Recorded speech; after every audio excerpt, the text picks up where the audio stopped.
And we're back. Good evening, boys and girls, ladies and gentlemen. Right, it's been a hell of a week. Let me see what we got here. Athena, good to see you. Hope you're feeling better. Do you know what? I never felt ill, very, very fortunately, but we're going to talk about that in a little while. Patty, unfortunately, she's still not right. She's obviously been tested negative since yesterday. Her breathing's still really bad. She's still got a headache. She feels like crap, and she's very, very weak because she spent most of the time in bed. So tonight is a kind of a catch-up. Hey guys, how you doing kind of thing. I've got very little prepared. This could last 20 minutes or 20 hours. You know how it goes. First of all, Athena, can you hear and see me fine? Let's start with that one.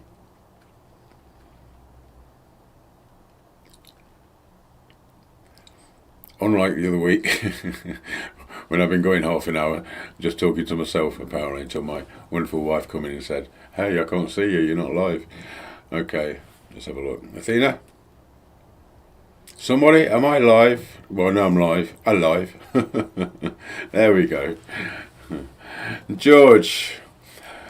Hiya, George.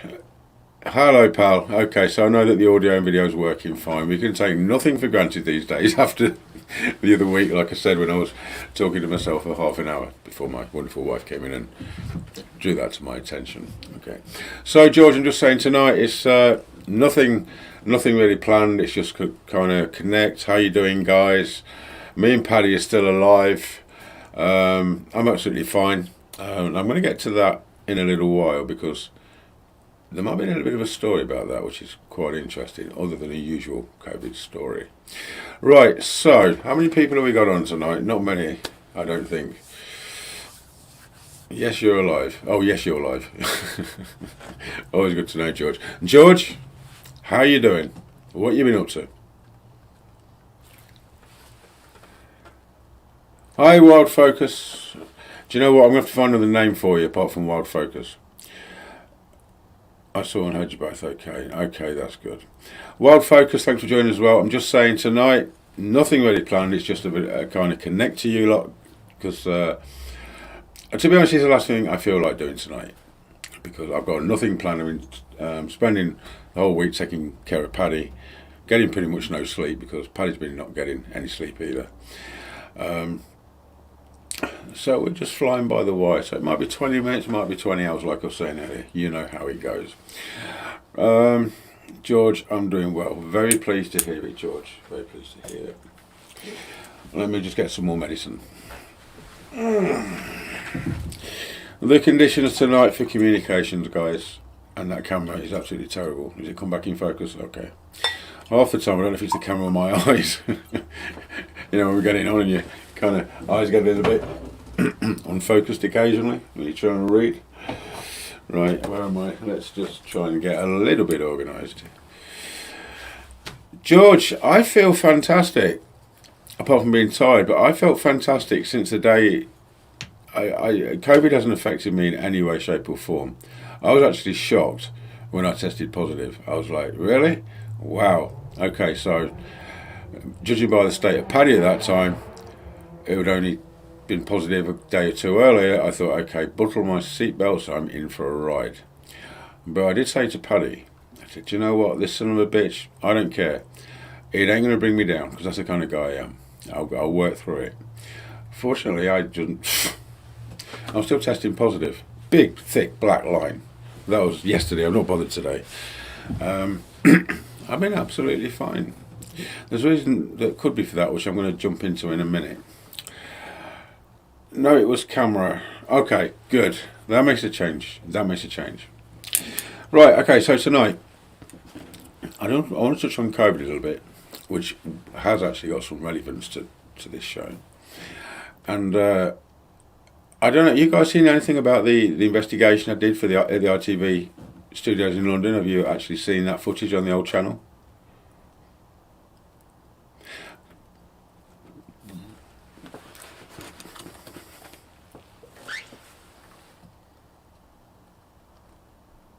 Yes, I've been able to care for Patty in any way, shape and form.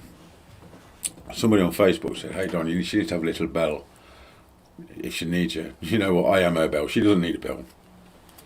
Trust me. Okay, George. Yes, I believe I have. Okay, guys. Well, this is the situation. The old channel is coming down. I've been talking about taking this old channel down for the last 2 years. On the old channel, I have about 100 videos disabled, some of which has not even been seen publicly. Some of that is for good reason, and they still won't be seen publicly for good reason. And some of that, it makes me cringe. Do you know when I first started uploading to YouTube, and I was getting some voices, and I'm putting some subtitles down there saying it says this and said that. All these years later, which is a lot of years, I've been looking at some of these old clips, and do you know what? I am then the person I often talk about when I say, don't put shit out because you think it says something. If other people don't hear it, you're discrediting yourself and everything else. And when I first, right back started, there's a lot of audio pareidolia going on there. And I've got a reputation to put stuff out, which is, raising the bar. And so I disabled them all a long time ago. I was like, no, that can't quite hear that says that. I think that says that. I think it's not good enough because that makes you the same as everybody else. I think. You know what, guys? We raised that bar a long time ago, and the reason I'm taking the old channel down is because I don't want to go back to that very low bar, which some would argue was still a decent bar when I started. Okay. It's taking time to build the supernatural files, and I was thinking today, you know what? We have got fantastic, unique content we've done in previous shows that there's nowhere else. Even stuff that certain things nobody else can match. And we've still got crap views. 300 and something, blah, blah, blah. Subscribers are going up slowly. But I think there's about 4,000 something on the old channel subscribers. But like I say, I'm taking it down because it's about raising the bar and keep raising the bar. And I don't really want to be associated with my old stuff. That's how bad I am at the minute about raising the bar. The one night, what we're going to do, George, which you suggested previously, is do a Becky live. We'll stream a night vision camera or whatever, and we'll do some live recordings with the guys. So I can take your questions off here. I can ask the guys. We can do it here in real time. Play it through the amp and see what the responses are. We'll do that in the summer because at the minute it's still very hit and miss. I came in last night to speak to Becky and the guys to get some content I could actually use for tonight, asking some pretty deep questions. It was rubbish, guys. I mean, there's a couple of good things in there. There was one with Becky. She went, "I love you." That was lovely and clear. But I couldn't do a whole show about "I love you" from Becky. So I just scrapped it after 20 minutes. I said, guys, and plus I was absolutely slaughtered. I was struggling to keep my eyes open. Let's have a little butch on it. So there's no planning tonight, guys. Just by the wire. People with channels go through all that. Yeah, I know. And to be fair, I started Supernatural Files a couple of years ago.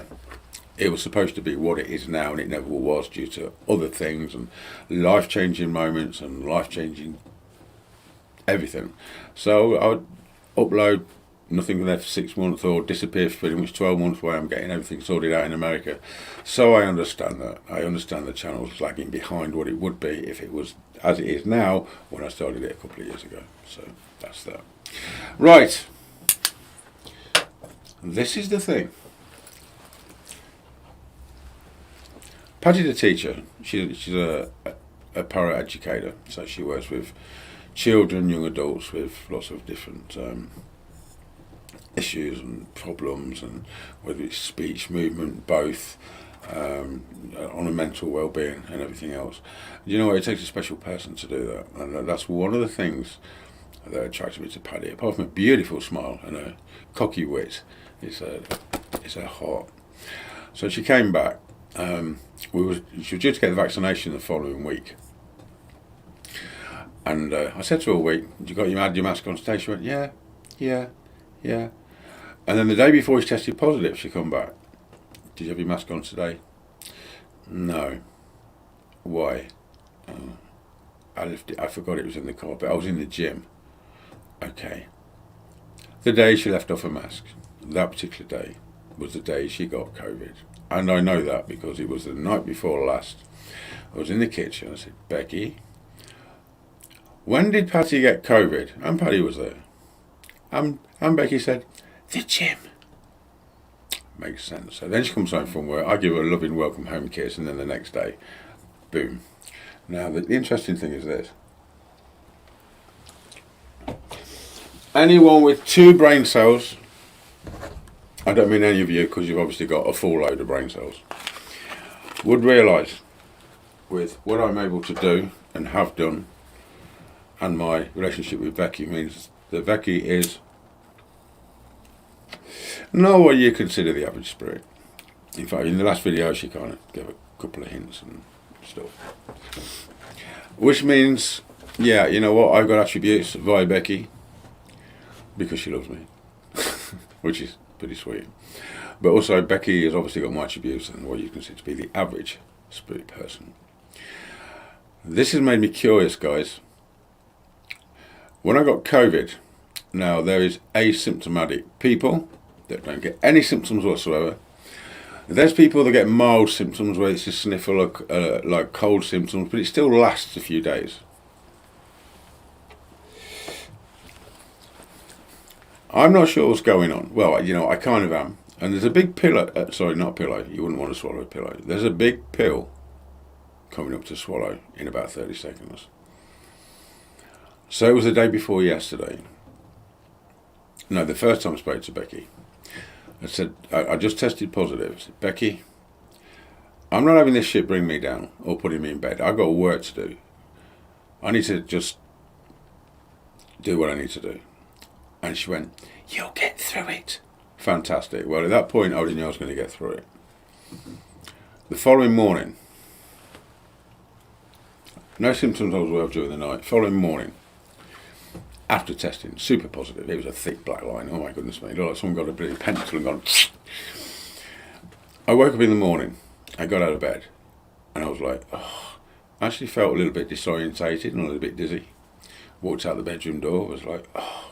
My head was going bang, bang, bang. Real bad headache, guys. You know, like many people describe the COVID headache. Oh my God. So I walked into the computer room, grabbed a coffee, sat down, lit a cigarette, and for 10 minutes I'm like, oh, I need some Excedrin, and you know, and I'm still feeling slightly dizzy. That disappeared, the dizziness, after about 5 minutes. The head, bang, bang, bang, bang. It was about 2 o'clock in the afternoon. I thought, okay, well, I'm well into this. It started. I'm positive. I book all my seatbelts. And I was talking to Patty. And I was sitting there just talking, and I got this little, you know, them blasts. It was a little bit different to the normal one. I got like 3. It was like 1, and then it was like 5 second 2, and then another 5, 6 seconds and 3. And I just looked at Patty and said, phew, I don't know what that was about. And I didn't know what that was about. Apart from my headache disappeared. Which I realised a few minutes later, this headache had just disappeared. And didn't read too much into it, apart from as I went throughout the day, and this is the first day, I'm feeling absolutely fine, like I am now, and I felt fine all week. No coughs, no sniffles, no anything. And I was pretty chuffed at that, as you can imagine, because Paddy at this point, she's not good, and I'm really concerned. And it was a couple of nights ago. I said, picked up the recorder, I said, hey Becky, wow, I guess I'm done pretty good with that COVID. It's what she said next that kind of floored me. She said, I sorted it. She sorted it. Wow. She sorted it. Now,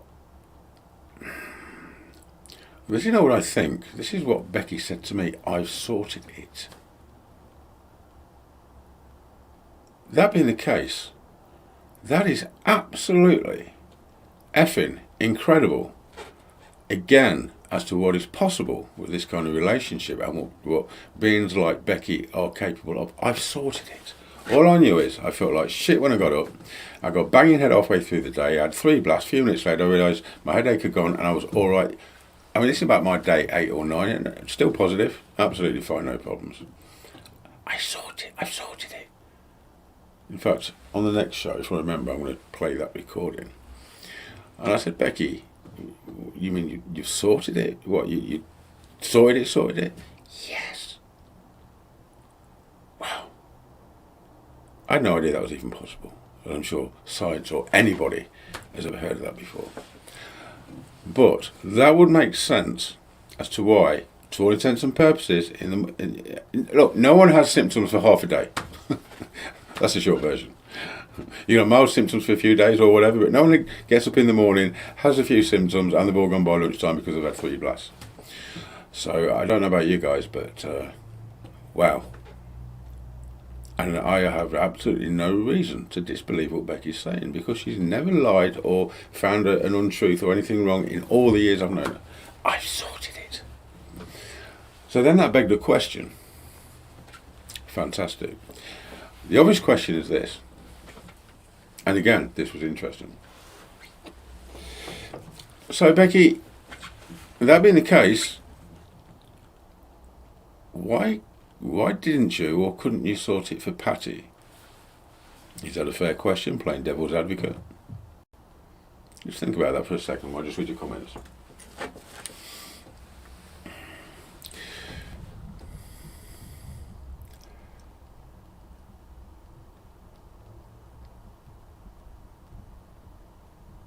You're still smoking. You have to be doing okay. COVID made me stop. George, I didn't even know I'd got it, symptom-wise, after the first few hours.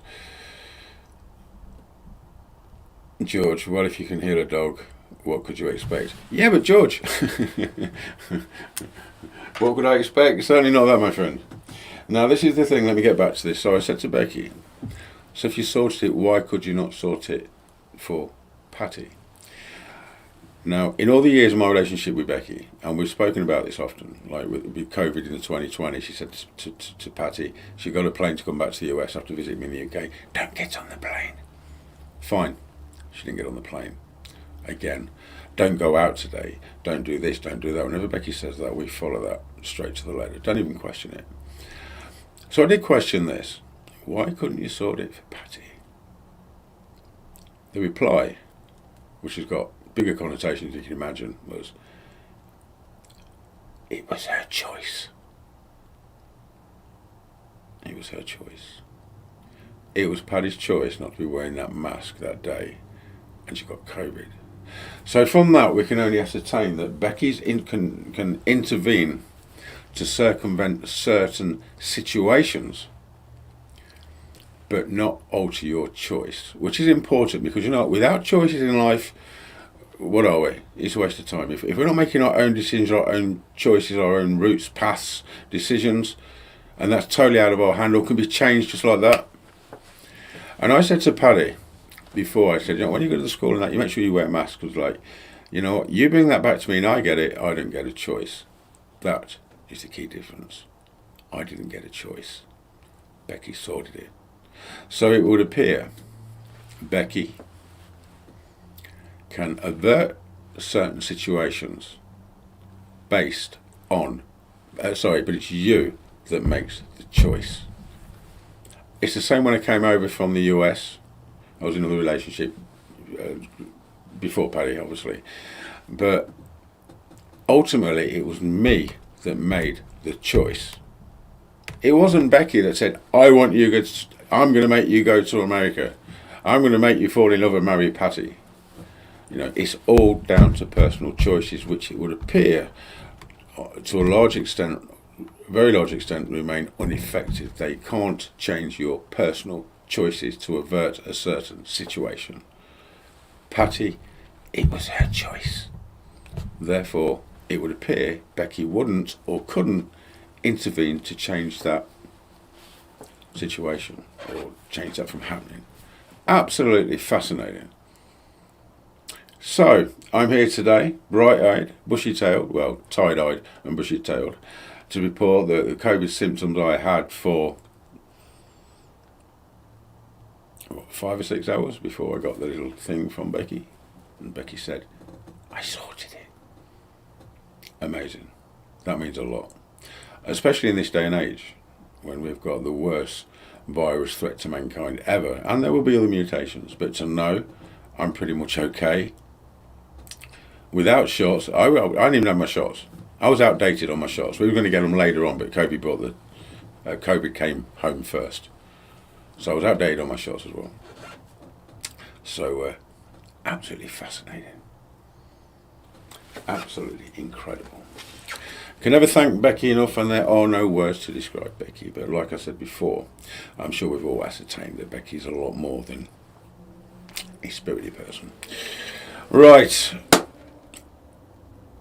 Yes, George, I'm glad you're actually saying that. Wow, the intervention because of choice.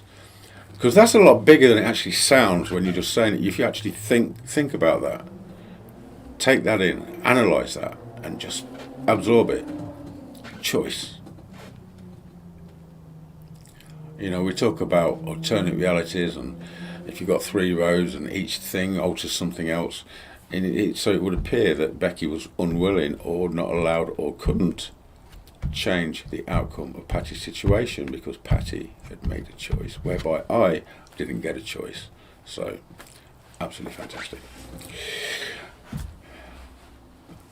George makes me wonder how back the choice goes. I don't know, my friend. I don't know. So, yeah, this channel right now, guys, I think it's a pretty good channel. We do some amazing stuff. We put out some amazing stuff, and still, it should be starting to gather a bit more momentum by now. But you know what? I will not be thwarted, because the TV stuff that's going out, that we start filming for, beginning of summer, I think that might just turn things quite a lot and raise more than 1 or 2 eyebrows. So really looking forward to that. Right, you've seen the clip, but we have to bear in mind that there is people that come here for the first time that haven't seen the clip. The ITV investigation.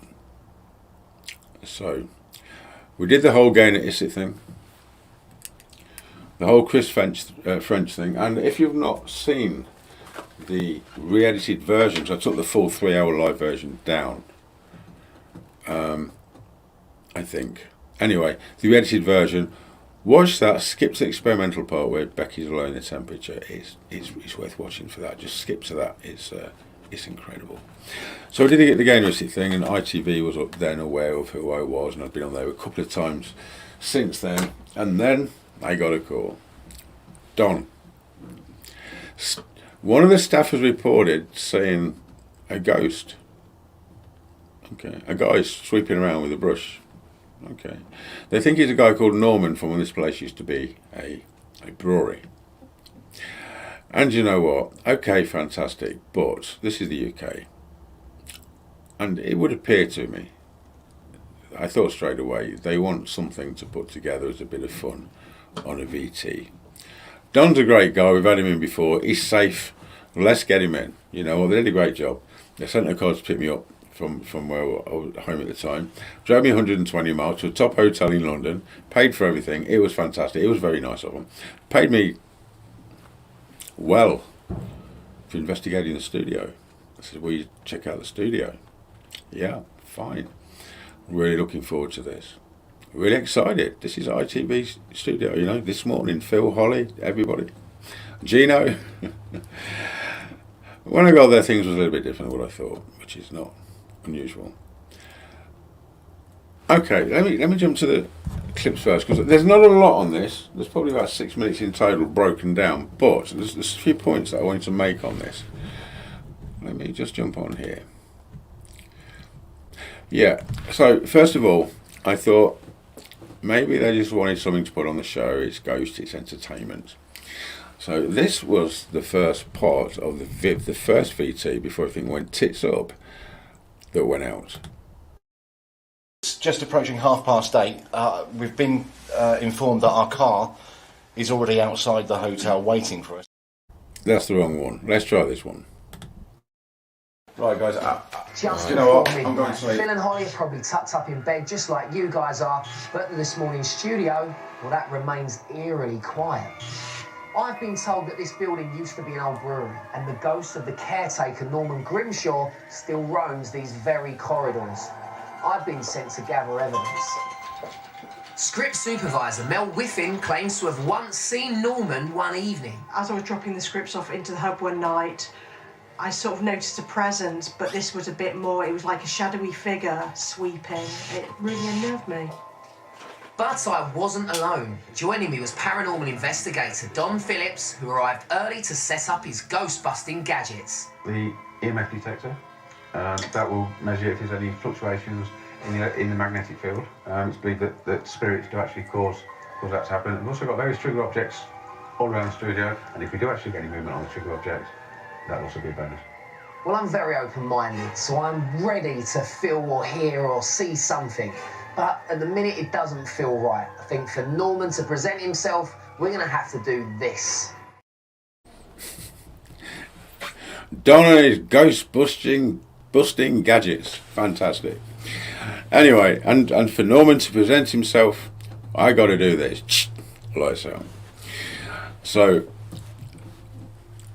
when I actually saw that first part of that VT, I thought, this is more going to be an entertainment than a serious thing, which didn't make me happy. When I got there, they wanted to do things a certain way, which I wasn't happy about, and which the guys wasn't happy about. So it was the first evening that we went down. This is kind of where it went from there, a little.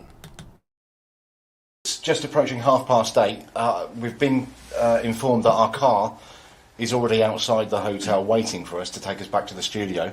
But Don's actually outside having a cigarette at the moment. Don, how's it going? How's it going?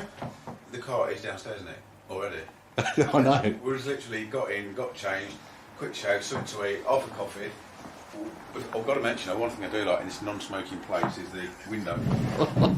You can actually stand right outside. It's fantastic. So I've got the guys around me tonight. Becky and everybody's here, which is fantastic. I'm knackered. Are you knackered? Yeah. Well, I feel better now that I've had a shower. Yeah, I do. But you know, we've got to disappear now, guys, because we've got to get down in the taxi, get there for 9 o'clock till 3 o'clock, come back, see what we've got, and I'm actually back on the show in the morning. So I'll probably look like crap. You won't have much sleep, will we? Good job tonight. Yeah. I'm not bothered. You know. Okay. So, guys, from me and Nick, we'll see you soon. Oh, cheers, mate.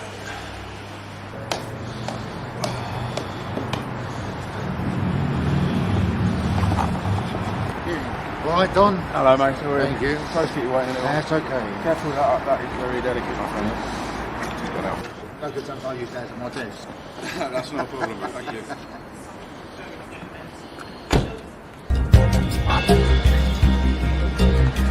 You drop it on here and there, here and there.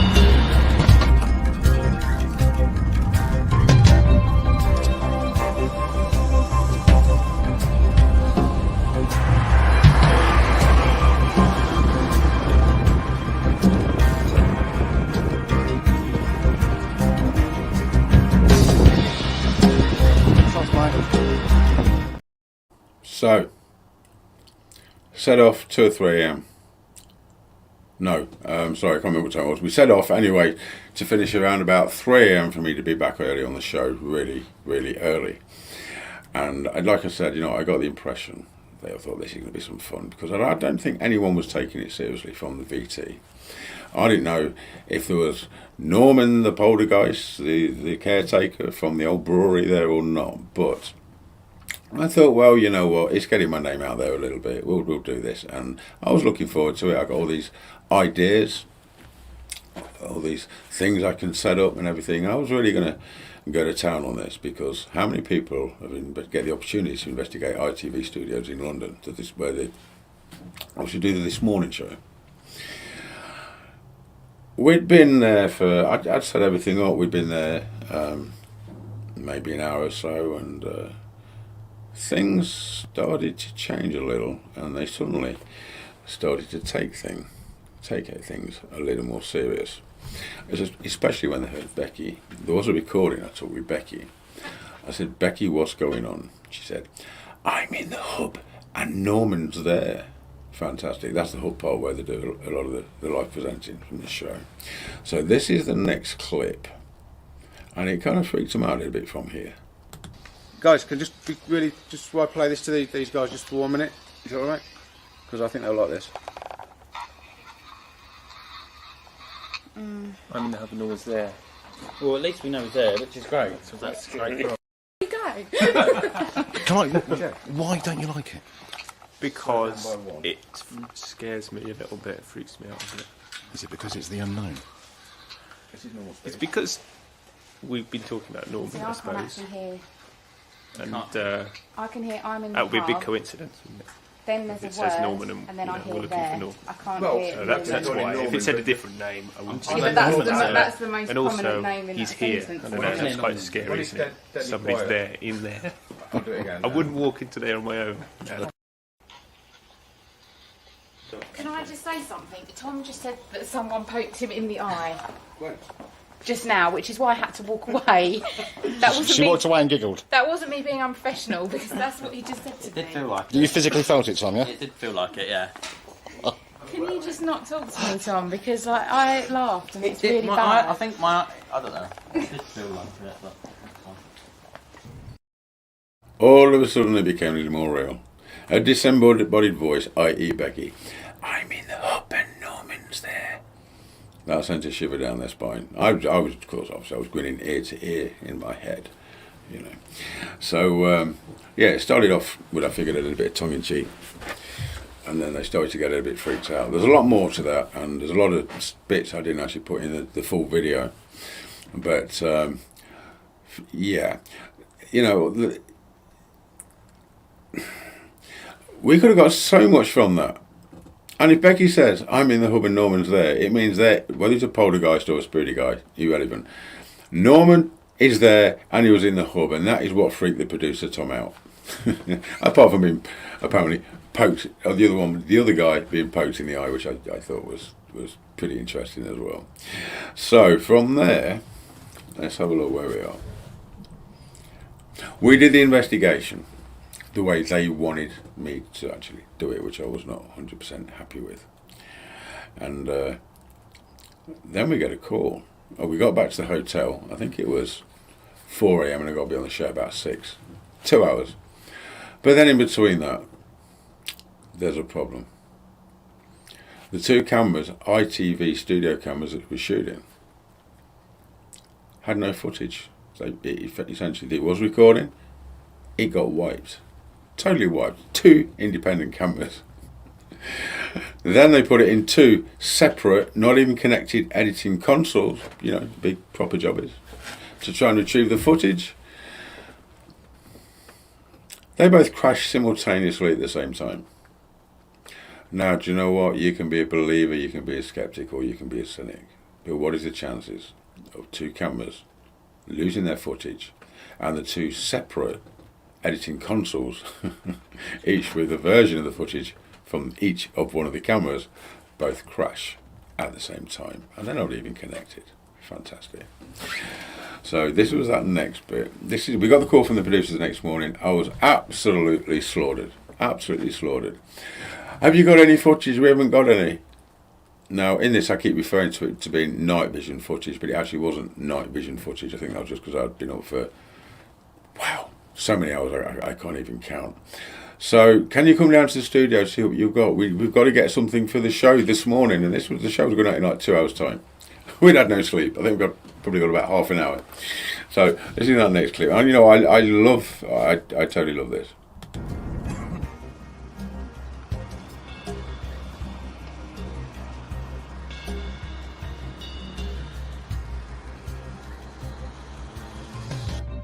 Don and myself, we've just literally been picked up by the car.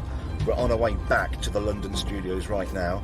ITV phoned up and said still can't find the footage from the night vision shots. My goodness me. So Don, in fact, I'm going to turn the camera on you, mate. You're right, mate. I know it's a bit. It's Yeah, okay.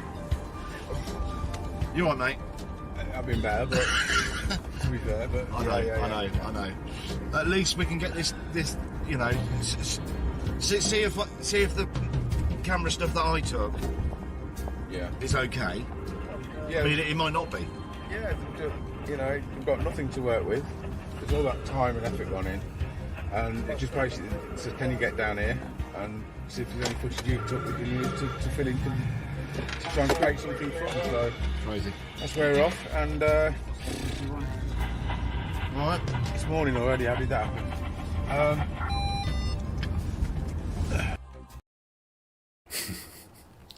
Can you come down? We've got no footage. We need to get the VT done. Absolutely fantastic. We did down, so we went down, I did the show. Got back late that evening to the hotel. And at this point, I wasn't actually sure what had happened. I mean, I kind of assumed it would have some kind of spiritual divine intervention because, like I said, 2 cameras. And these are professional. It's a studio, for crying out loud. The best equipment in the world they've probably got in there, and editing consoles. So I got back to the hotel with Nick, and that night we did the VT, which I'm going to play in a second. And I asked the guys, Becky, what happened? One of them went, I mean, literally, he says, I'm in this shit. And the other one went, we deleted it.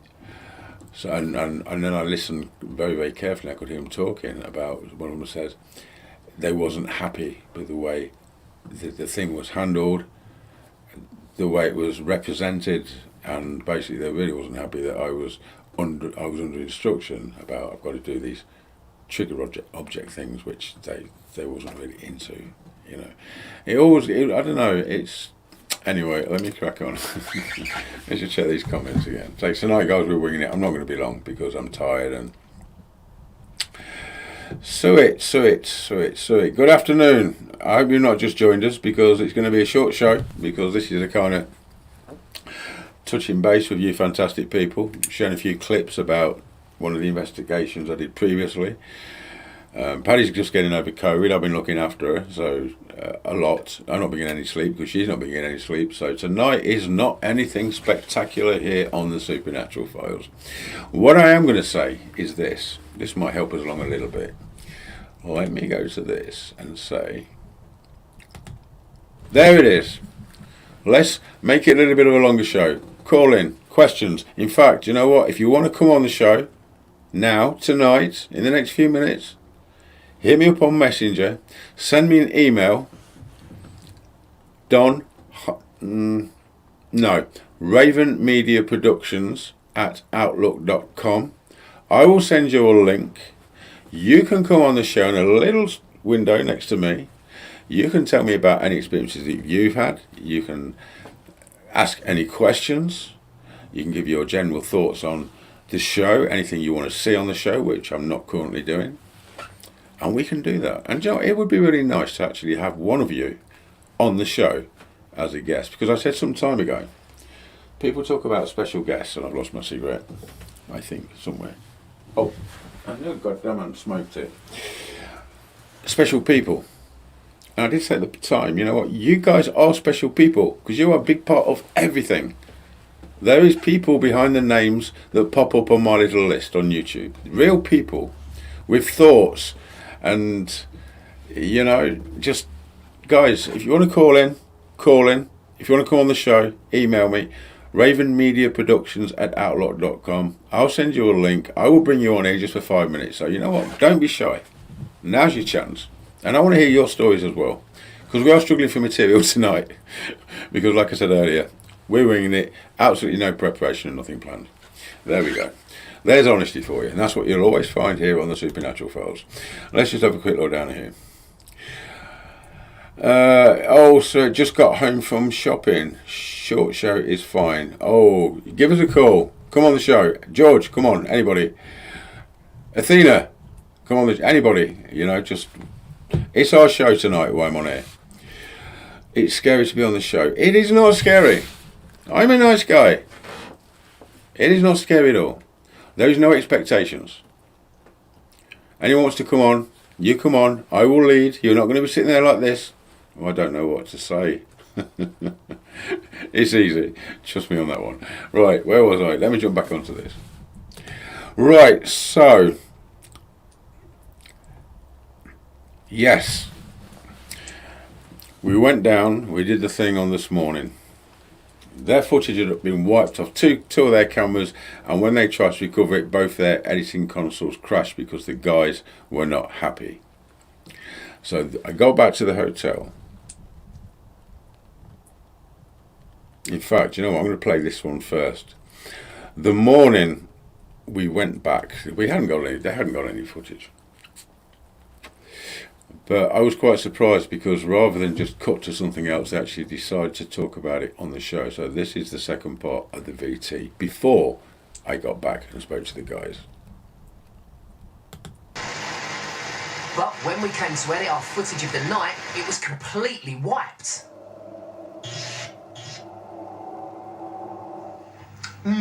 So no pictures? No, this is really unusual. Just speaking to the guys that work behind the cameras, for the camera to lose all footage without anyone really touching it is really unusual. It's a very rare thing to happen. Have you seen that before? No. Norman White tip? Who knows? In the kitchen area, we had an EMF device which measures magnetic. Fluctuations in the electromagnetic. Okay, so if it's constantly on red, this is really unusual, and only in that spot in the whole of the studio would it go completely on red. In here? No, in the kitchen area. If it's in here, it's completely on green. So you can eliminate the fact that it could be broadband or electrical currents because it would be constant throughout the whole of the studio. What did happen is the editing equipment that's used to obviously make this VT that everyone just saw, half of it, they both crashed simultaneously. And again, that's another really rare thing to happen, but they both crashed simultaneously, so we can't explain that. We keep talking about the light bulbs as well, don't we? £3,000 plus a jet set. But that's not unusual in a TV studio. They go all the time. That's what one looks like. That's one of the bulbs, by the way. That's what they look like. 2 are blown today. I just asked our lighting guys, is that unusual for 2 to go in a day? Yes. Thanks, guys. Right, so there are a lot of inconsistencies.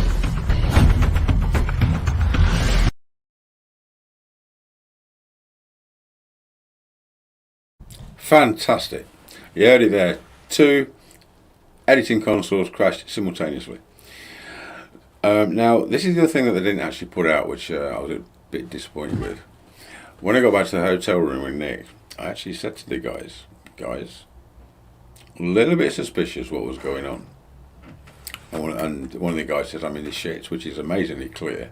And then another one went, we deleted it. So I actually told contacted this morning and said, guys, do you know what? Big pill to swallow, but your footage was deleted and your editing consoles was made to crash by the spirity people because they wasn't exactly happy with everything. Have you got the recordings? Yeah. Fantastic. Can you come down back to the studio? At this point, my dream bank is -. Don't know how many hours. Excitedly, we jumped back in the car and again we went down to the studio. Went into the sound booth. It's really professional sound booth because I wanted to play the recordings, and there wasn't as basically putting it on the show as to what had happened. Recording sounded fantastic in the sound booth. The people in the opposite office, which is separate, it's all connected. It's all professional setup, major at the back of in the studios. They were going, wow, we can hear that. That's amazing. We deleted it.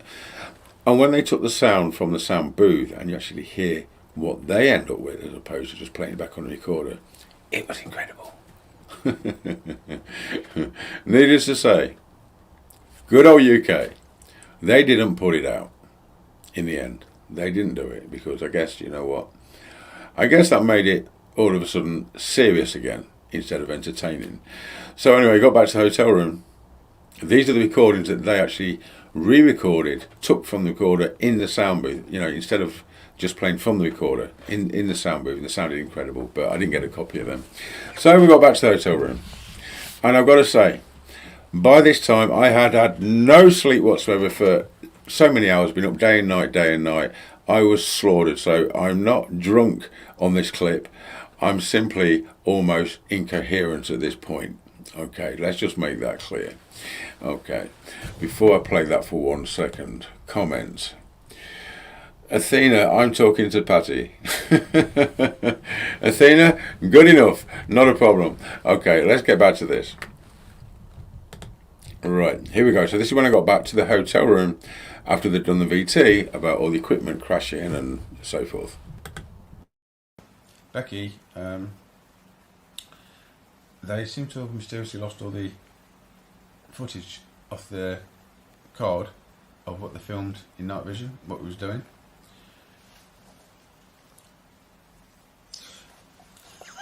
Mate, check this out. Check this out. You are knackered, aren't you? Yeah. Becky, they seem to have lost all the footage that we took of what we actually know. Becky, they seem to have lost all the night vision footage off of the card. Curiously, the light on the EMF gradually built up, stayed on red constantly, and I know it wasn't a portal. Was the two things connected? The high reading on the EMF permanent red and the footage disappearing off the card? Try and be loud, try and be clear, please.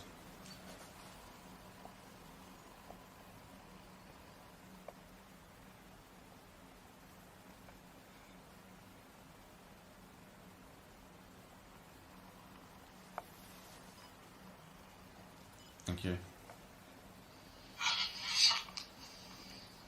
What? What?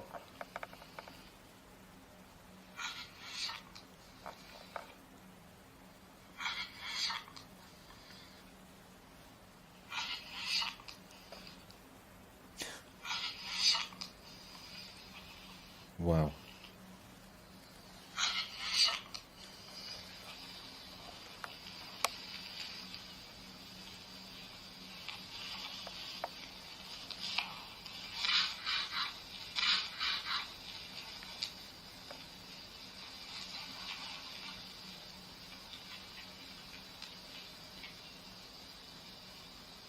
There's a lot said there. Let me see what. Let me just play that. Have a listen.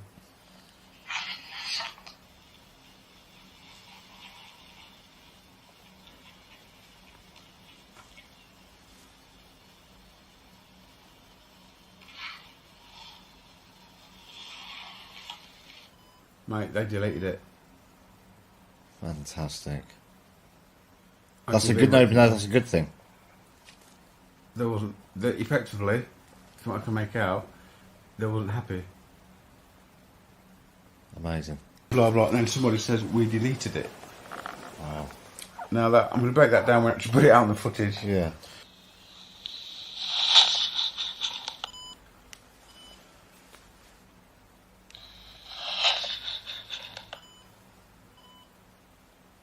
We something, isn't it? We didn't like the film, which that's what it says. Hang on.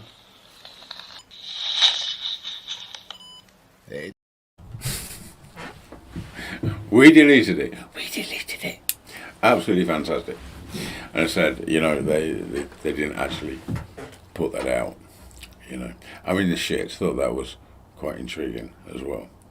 So, like I've said many times before, and you know, we hear people saying they've seen apparitions. We see ghost hunters trying to get an EVP, which is obviously ambient sound resembling speech. And yet, nobody truly understands the capability of these guys. Becky, like I said with the COVID thing, I sorted it. Deleting footage off of 2 cameras, crashing 2 editing consoles because they wasn't happy. Think about what else is good. What else are they actually capable of? Or is it a case some spirits are more capable than others, just as human beings? Some human beings are more capable than others. Absolutely incredible. Let's jump back to the comments. And we're going to go soon, guys, because nobody's ranging and nobody wants to be on the show. And I've not had any email notifications. I did say tonight we was winging it. We will be more structured and organised next time, but it's been a hell of a week. I'm to Athena, I'm talking to Patty. It's not scary. Patty can be scary though. Patty can be really scary. I'm only kidding, sweetheart.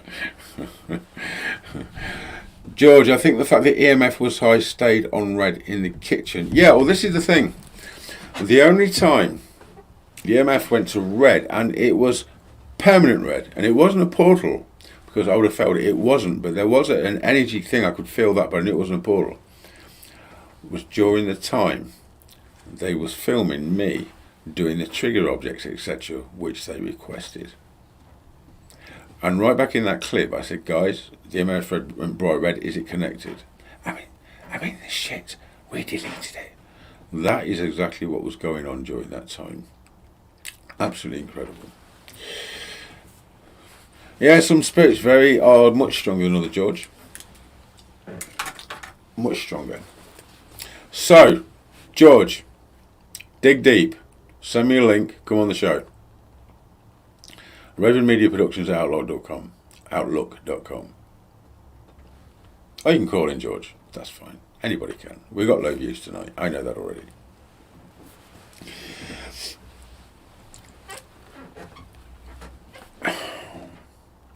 I am really looking forward to the rest of this year. Doing them experiments that I've been talking about for so long, them groundbreaking experiments. That's going to happen this year, guys. We're on the crest of a wave at the minute. But God damn it, you know what? By the time I'm done this year, it will be a tidal wave. You'll be able to stick your surfboard on that goddamn thing. Which brings me to my next thing. As part of the experiments, I need... And this is not any experiments that have ever been done before, so don't think by this that they are. This is a good 2 new bar levels. Oh, do you know what? Let me use my psychic powers. I bet that's not George. Hello? Hello? Hey, Don, it's George. You see, I told you I got psychic powers, and I'm only kidding. Hey, George, how are you doing, pal? I'm doing well. I want to go back to the EMF. Yes, interesting. Being on red when you said that the guys, quote unquote, deleted that. Yeah. Now, if you don't mind, I want to go also and let you know that there's a place in Maine, and I've mentioned this in some of my comments before. Right. Ghosts of Carmel, Maine. And a gentleman by the name of Kent Burris. Right. He gets almost as much communication as you do. Okay. And at his house, it is almost constantly the EMF in red. Right. High toward the ceiling, low toward the floor, in the middle, doesn't matter, constantly in red. Okay. And it's not because there's a ton of electronics in his house. Leakage, yeah. It's not. Right. And I think it would be interesting to try to figure out how come there's always this constant EMF happening at whether it's the ITV Studio, when it happened with you, or at his place. There's got to be some sort of connection. Well, yeah, obviously, George, there is going to be a connection. The main problem that we have is the fact that, I mean, you know, a lot of teams use an EMF meter or a K2 meter and say, oh, look, the spirit's communicating. You know what? I never use them for that purpose, because you will never prove whether that is or is not the case scientifically. And that being the case, then it's open to conjecture and opinion and belief structure, which makes it pretty much worthless. And this is the reason why I don't use equipment other than a good old voice recorder and a video camera. Because if it's on there and it's on there, you know what, it's harder for people to pick it apart than a piece of equipment that's flashing lights. You can never prove what's causing that flashing light. Also, there is always going to be different variables that we're not aware of at the time. I'll give you an example. Let's just say that you do everything right. You're in your house. You know, if you're not going to turn the power off to your house, literally turn the power off, and you get an EMF meter out, whether it is what you think it is, whether it's spiritual, whether it's not, is totally irrelevant. If you've got a power source to that house, whether it's under the floorboards, to the light switches, anywhere, then you cannot determine that anything could be any other than that on an EMF meter, because obviously that is a factor. There is power to the house, and there's a lot of leakage, no matter how good your... And also capacitors. There's capacitors in every piece of electronics we have, and a capacitor, unless it is the power is grounded, the capacitor is like a battery. It holds a charge. Which is basically... So I'm with you on that. Okay, which is basically what I believe I am a human version of, a capacitor. Steve calls me a catalyst. But you've seen the stuff I've done with the portals, I absorb the energy and I expel that energy. Right. Again, I mean, what is a battery? A battery is what we are. We are a battery. That the basic principle of a battery is what makes us function and allows us to continue. We are a battery. I mean, what is it? God knows how many percent water. Is it 80%, 90% water or something? And all that water holds charge. That's what it does. True. That's what it does. But I agree with you. But the thing is, I like your thing too about your idea about not being able to really test a flashing light. You can't test it. And it's true. You cannot test it. You know, true. Anything that is not testable, although it's entertaining, intriguing, and exciting for some investigators / ghost hunters, it's worthless. It is absolutely worthless, George. I could say, Becky, can you make this flash 3 times? 1, 2, 3. Wow, that was fantastic. But can I prove that Becky's made it flash? No, I can't. No. Not unless Becky went, I made it flash 3 times. I mean, you know what? That is slightly different. And this is where, on the old podium state, I've got a slight edge up on a lot of people, because I can validate in at least some context what I'm actually claiming. And believe you me, George, I've had to do that since the day I appeared on the scene, which is a long time ago. Oh, I believe you, Don. I believe you. I got shot at from all sides when I first appeared on the scene, because it's just another ghost hunter with his wild claims. And you know what? I knew that was going to happen. And I don't actually blame society, skeptics, or even cynics to a certain degree on that, because everybody, I've said this many times, George, everybody's making claims. The difference here is I can substantiate my claims, and that is what's allowed me to step beyond, without being disrespectful, what I would consider to be generic public paranormal. Yeah. But yeah, you're absolutely right. The other thing is as well, you know, you cut the power to the building. You've got to cut all the power to the building, like when we did Gainers with Steve. And I said, I actually got this EMF meter. I said, Steve, if the portal opens or the energy goes up, I will tell you before you put the meter on it, but that will confirm it. And he went, okay. I mean, this is the first couple of 3 hours when Steve's skeptical. You know the story, obviously, when he got to Gainers. So we turned all the power out. Gainer left the building, because that's important as well. Accountability to where anyone can be, so nobody's making noises or doing weird shit like people do sometimes. I said, Steve, there's a portal open, the energy's going up. He went, really? I went, yeah. He pulled the meter out. Now before, it was on green. It was totally flat all the time, and that at the point was with, before we cut the power, it was still on green. Which will obviously vary if you go room to room. If you go to near, the weather's got a router, it's going to obviously flicker red.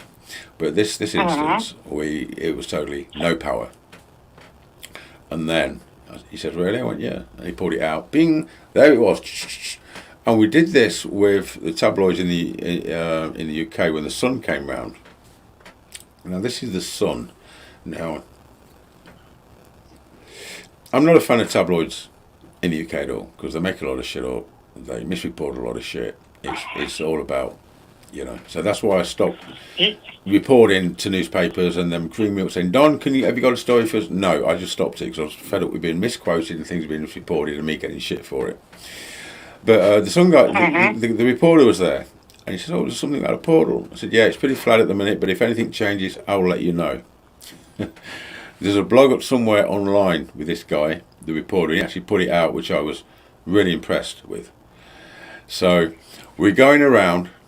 There is power on at the building during the daytime. There's not a problem. They just come out and take some photographs of Dawn and Gaynor and everything. And I told him the same thing. He said, so what was about this portal? I said, well, you see this? And sort this EMF meter out. I said, look, it's on green. He says, yeah. What does that mean? I says, well, it means there's nothing going on. That's a base reading.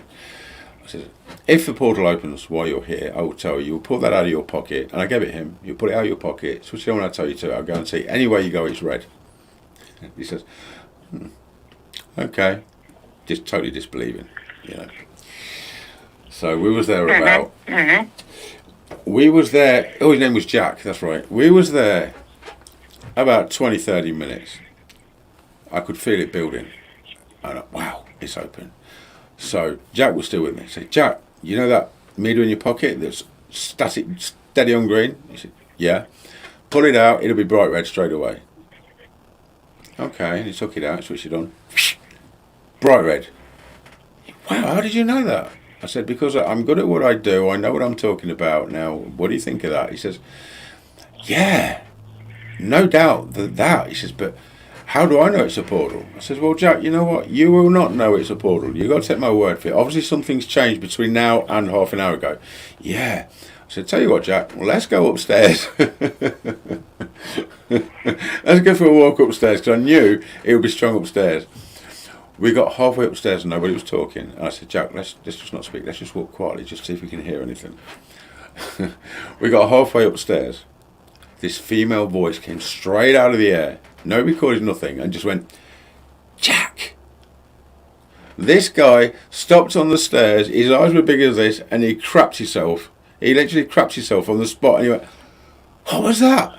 I said, oh, that sounded to me like a lady saying Jack.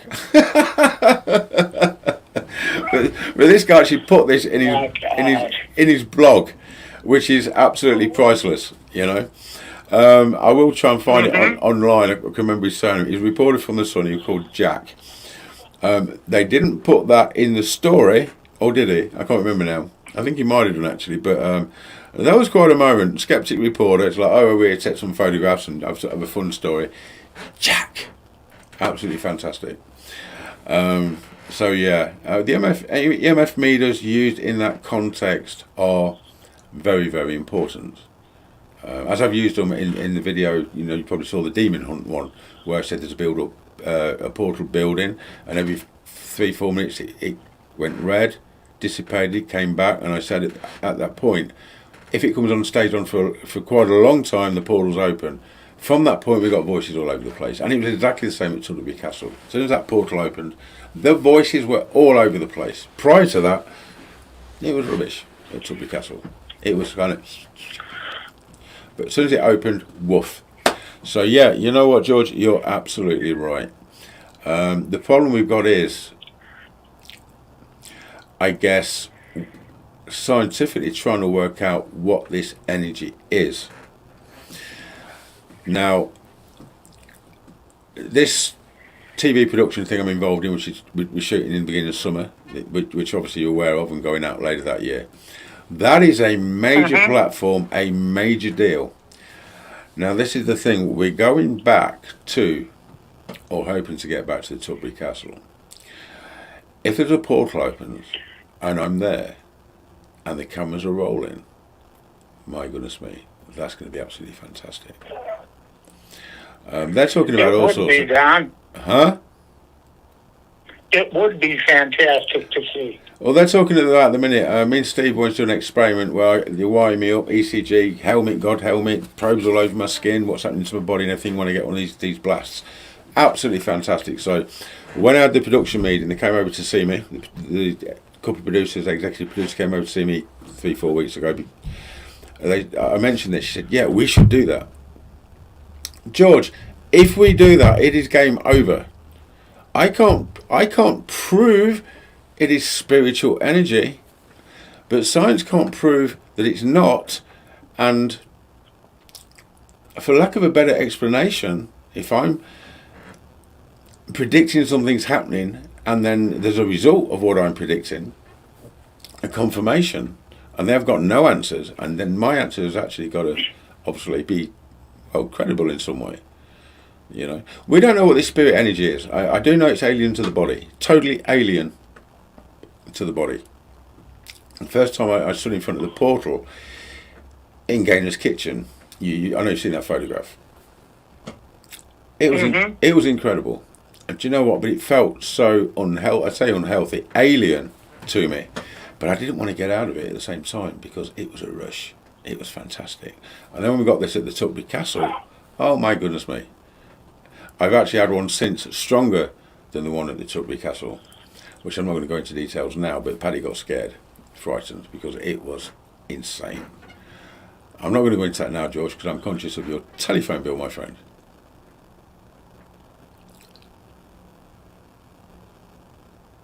Are you still there? John, I appreciate you having me on. George, you're always welcome. I'm going to let you go on, and I'm going to keep on listening. It ain't going to be listening too long now, George, because I've got no material. I've got nothing planned for tonight. Right. We was just winging it. You know, I am tired. No sleep. I understand. Okay, that's fantastic. You know, at some point, George, you need to come on. I'll send you a link, and you can come on the show. Be brave. Oh, no. Oh, yes. No. Oh, yes. Okay, Dad. I'll ask Becky. I'll say, I'll shall we? talk to you later. I'll ask Becky. I'll say, shall we get George on the All show? right. If she says yes, that means you've got to do it, George. You know that. Okay. I hear you. Okay. I hear Vicky. Okay, buddy. Take care. Sorry. Appreciate your All input. right. Bye-bye for now. Thank you, George. Bye-bye. Obviously, that was George. Great guy. Very interested in the work that we're doing here. Very inquisitive. Very, very, very nice guy. And it would be nice to get you on sometime, George. I'd get Becky to force you to come on, but you know what? Like I said, it's about choice. She can't do that. Okay, let's just jump in here very, very quick. What we got? Athena, come on, George. Yeah. Oh, hang on. So some investigators are faking others. Yes, they totally are. But do you know what? Am I still pronouncing that right? I don't even know. What I'm still seeing is everybody investigating, nobody learning from their investigative procedure. Because I can look at a team from 5 years ago and look at them now, and they're still making the same mistakes. They're still looking at audio and visual and pareidolia and putting pictures up on their Facebook page saying, oh, can you see a man doing this and that and everything? And I'm looking at it, I'm thinking, no, I can't see a man doing shit. And that's not because my eyes are that bad. Audio and visual pareidolia are the Achilles heel of paranormal investigative research. Saying that, I wonder if I can get them pictures up. Will it let me share the screen? Let me just have a look at something. How does the activity in the UK compare to activity in the US? You know what, Athena? I don't actually know. That's the truth. Because, you know what, yeah, I did the whole Keith Linda Bothell thing. That was fantastic, from my perspective. Me and Steve, we can only comment on the evidence we accumulated whilst we're there. We can't comment on what went on before, 666 on walls and stuff, but you know, nevertheless, there was stuff going on in that house. Good stuff. Fantastic documentary. Have you seen that, Athena? Demons in Seattle Uncovered?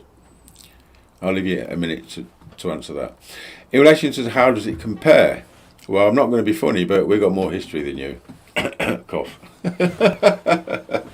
a lot more history than you. So therefore, one would imagine we've probably got quite a lot more spirits than you. But no, seriously, you are being serious. No, seriously. I've not had an opportunity to really dig into the US yet. We did the Keith Linda case. That was fantastic. I've not been anywhere else. But this year, official statement. Don Phillips is now going to be conducting investigations, private investigations for individuals who are genuinely affected by paranormal occurrences in their home, especially if they have children. And Don Phillips is always going to choose the cases the same way he did in the ones in the UK, which is why he never got a Duff one, which is Ask Becky, do we attend? I'm going to do that this year. Also, there is 2 places, I've mentioned this before, but I'll do it again, I need to get on. The Queen Mary and the Skinwalker Ranch. I want to get on there, so I will get on there one way or another. And as you know, guys, me and Becky are on the case, then we're bound to uncover a lot more than what's been uncovered previously. Right, some never learn, others don't want to learn. You know what, I get it to a point. Some people are happy where they are. Some people do it for thrill seeking. I'm a ghost buster, fantastic, I'm a ghost hunter. Some people probably don't want to progress any further than where they are. Some people are not probably that bothered about credibility. Looking at some of the shit on YouTube, with some of the teams on YouTube, that is certainly the case. They're more interested in views and credibility and stuff that's real, you know. In fact, that's the one thing that does peeve me a little bit. There's a team I won't mention on YouTube. And I can't even swear because YouTube gave me bollocking for using the F word when I was talking in another video one time about what this spirit said. This bad spirit went, "You're a laugh and your life is effing ridiculous." And because I actually said that, I got a notification off YouTube. They're doing it now. If you swear, you cannot monetize your video and you cannot download it. One swear word, so no more swear words at all. But this team, I wonder how they're going to fare, because they're like, F dude, F this, F every 10 seconds it's F in this and F in that, so that'll be interesting. But what peeves me, they're not interested in the subject. They're having fun, that's fine. And they're young, they're youngsters pretty much, 17, 20 year olds or something. But when they put a video out, and it says uploaded 24 hours ago, 70,000 views, I'm like, what am I doing wrong? Maybe I'm being a little bit too honest. Maybe I should start faking shit and pretending I can see spirits all over the place and being possessed. No, that's not Don Phillips. And do you know what? The people that subscribe to this channel, they're not interested in that crap. They want the truth. And that's what we're all about. And do you know what? Okay, what are we on now? Nearly 3,000 subscribers or something? If I'd only got 300, I would rather keep it at that and be honest than have 30,000, 50,000 subscribers and bullshit, because that's not what I'm about. That's not what I'm about. Right, hang on, Athena. UK activity versus is interesting. Yeah, okay. Athena, you could look into, what's that? Sangawi tunnels in Portland reported haunted with a dark history. Yeah, I want to get to Gettysburg. That's where I want to get to. I mean, you got to understand. You know what? I am a seeker of truth and evidence that can be validated. I'm not a ghost hunter. I have an invitation to go a lot of places, and I appreciate the invitations, but I'm not a ghost hunter. I'd rather be there for a reason, like sorting stuff out for a family, or solving a mystery, a cold case, or something like that. You know, the ghost hunting scene, as in ghost hunter, doesn't interest me, to be honest. I think it's because I've got these guys around all the time. Why would I need to hunt ghosts? The guys, I mean, come on, seriously, you know. So, anyway, I understand the fascination, but right. Contact Kent at Ghost Carmel, Maine. He has shadowed people too, besides voices. Okay, yeah, I bumped into a few frauds, debunked a couple of them. Got harassed by them for the debunking them. You know what? You'll always get harassed by frauds for debunking them, and get harassed by people for stepping on their toes of their belief system.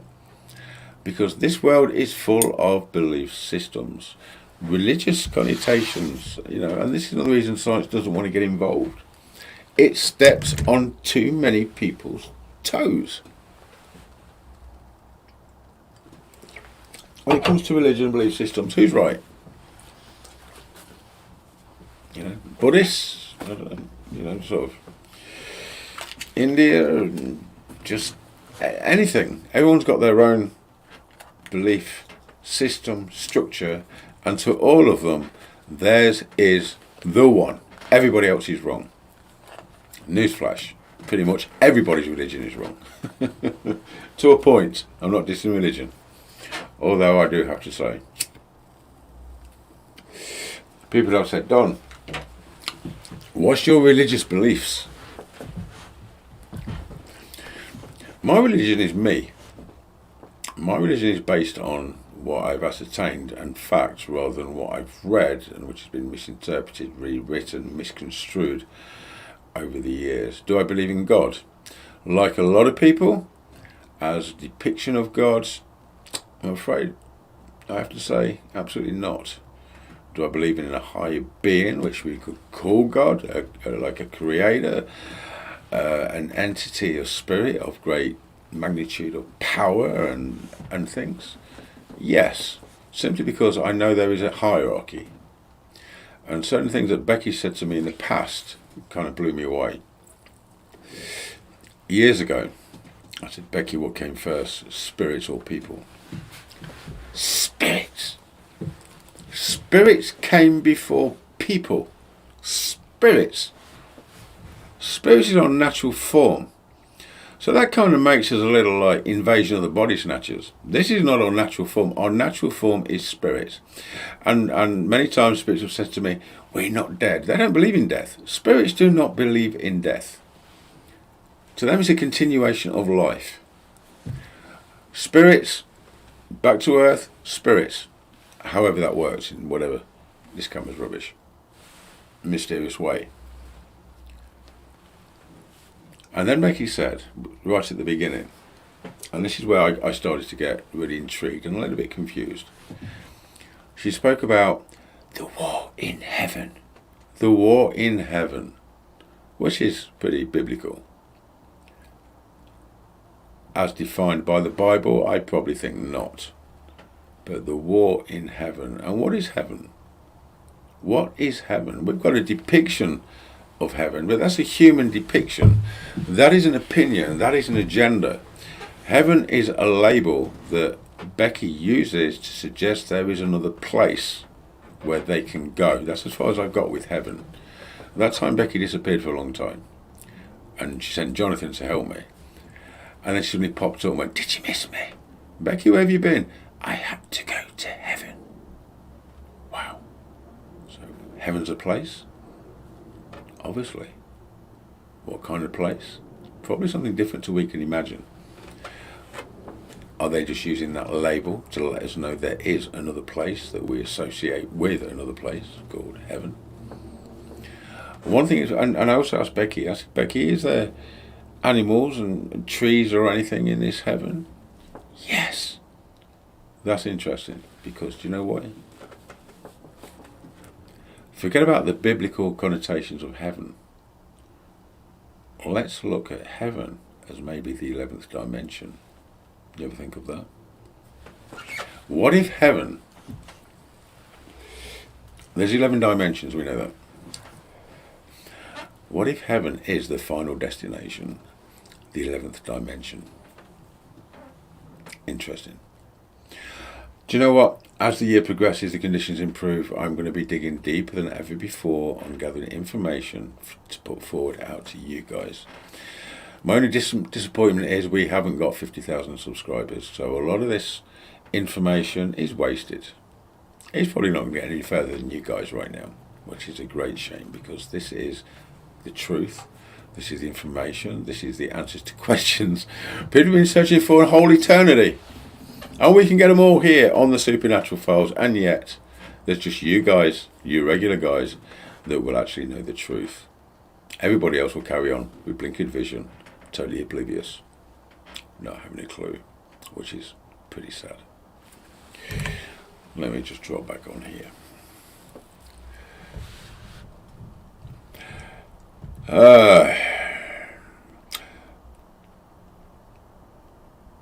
Yeah, YouTube, I know. YouTube, you're rubbish.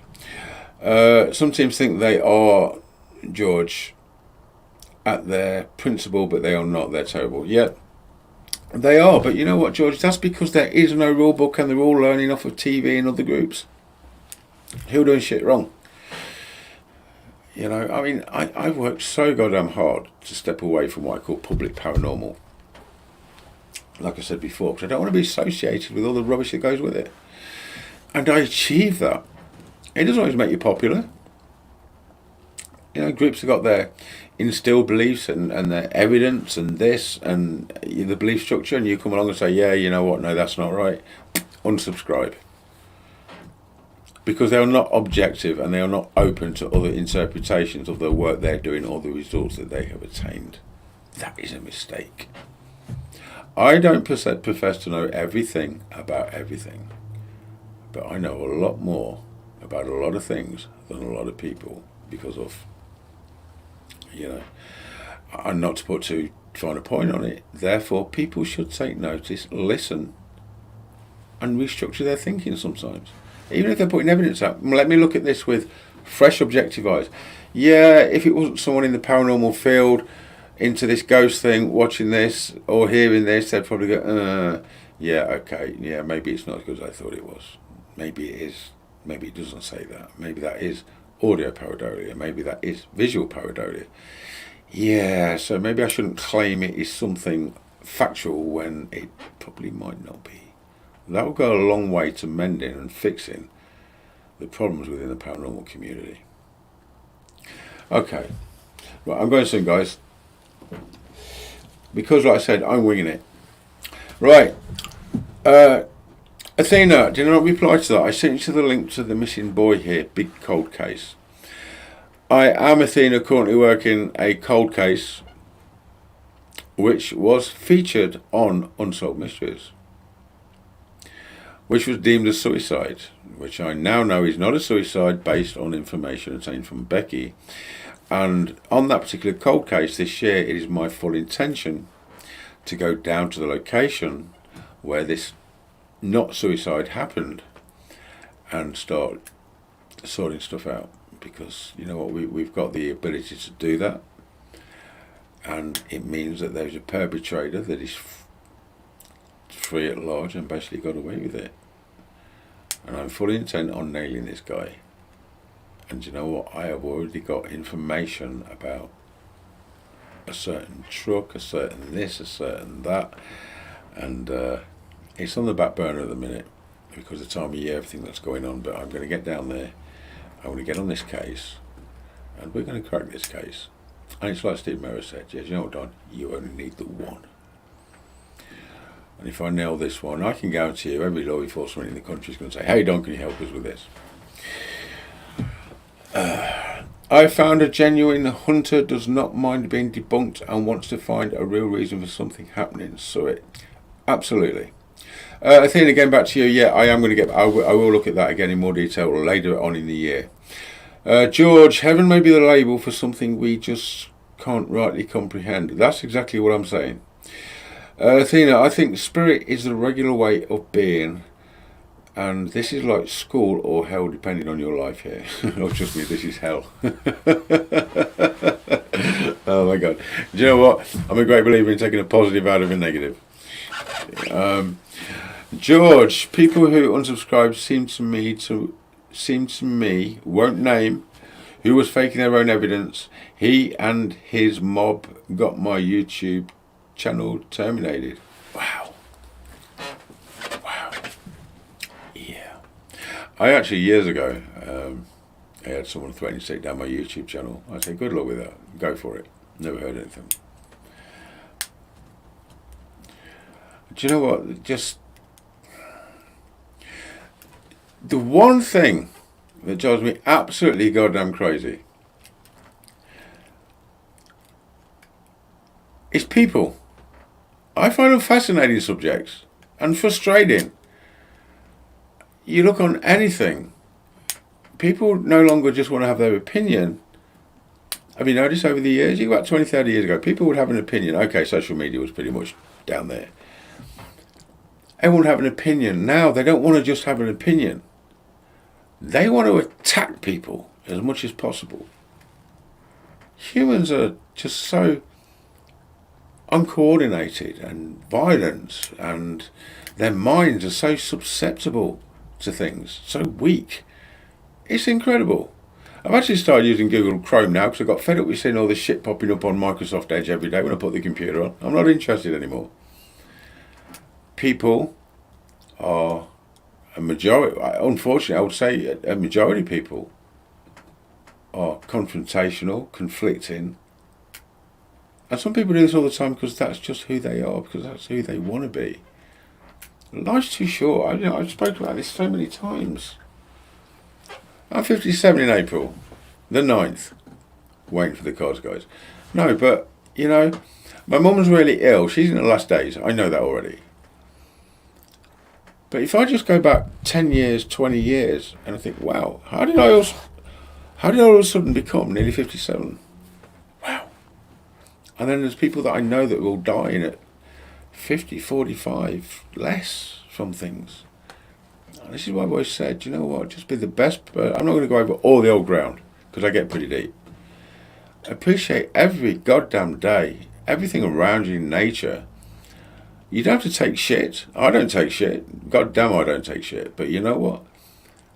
Be the best person you can be. That's all you've got to do. There's nothing to worry about. You don't need to go to church every Sunday. You don't need to do all the praying thing every day and talk to God, whoever or whatever God actually really is. Just be the best person you can be. And that doesn't mean being weak.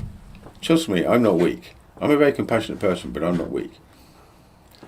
Just be the best person you can be and step outside that hatred, conflicted arena. That's what you got to do, guys. You'll be fine. Then you will be fine. Right, I think we need to go soon because I'm babbling, aren't I? Hold on. Let me just take a look, see what time it is. Becky, fix these goddamn eyes. No, I'm only kidding. Right, it's nearly 8:30. Okay, consider we had absolutely nothing to start with, pretty much. We've not done too bad. Let's just have a look what we've got here. Trevor, I've just floated in. God damn it, Trevor, where you been, dude? Trevor, seriously, you'll probably get about another 5 to 10 minutes and then we've got to go, which means you've got to watch it all when I upload it. Okay. So be the best person you can be and treat people how you want to be treated, but don't take bullshit. Do you know what?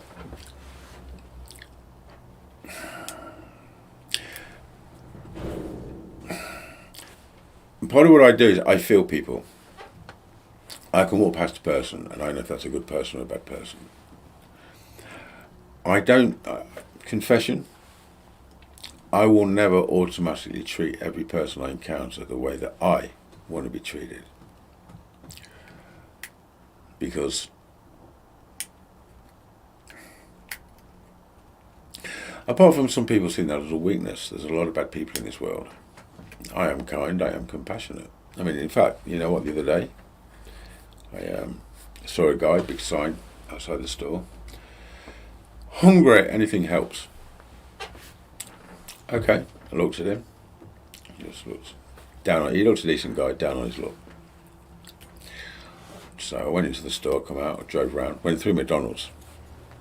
In fact, I put a video on my Facebook page, a little clip, and I put this McDonald's in the back seat of the car. I drove up to him, I wound the window down. I said, "Drugs, beer, or food? Which one do you want?" He went, "Food." I said, "Right answer." I reached out in the back of the car, pulled the Big Mac meal out. I said, "Right answer, enjoy your meal." He went. He was happy, made his day. So yeah, you know what? I'm not walking people's shoes. I don't judge people, but I am certainly not super friendly to every person I come across that I don't know, because I don't know that person and I'm very guarded and I don't want an Achilles heel. Some people say, Don, that's a little bit cynical. But then again, you know what? It's not. That's the times and that's the world that we live in right now. I do what I can for people where I can, where I feel it's appropriate. But no, I do not go around seeing the best in people. I don't do that, because that gives you an Achilles heel. And how many people have done that and it's not ended well? I don't see the best in people. I don't judge people.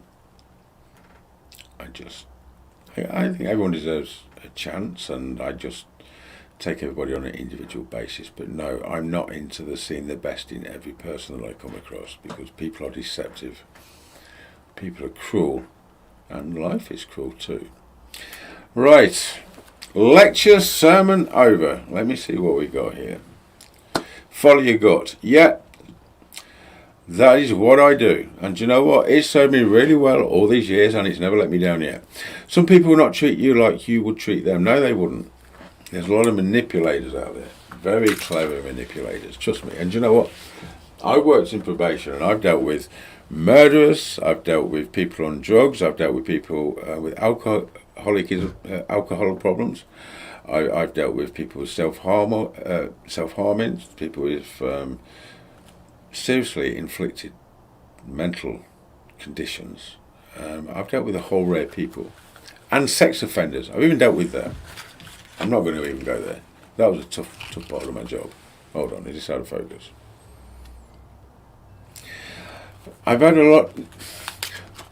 Let's just say I've had a lot of experience of many types of people from varying different backgrounds over many, many years. So I feel well placed, not to judge people, but to be guarded, use my gut, and yeah.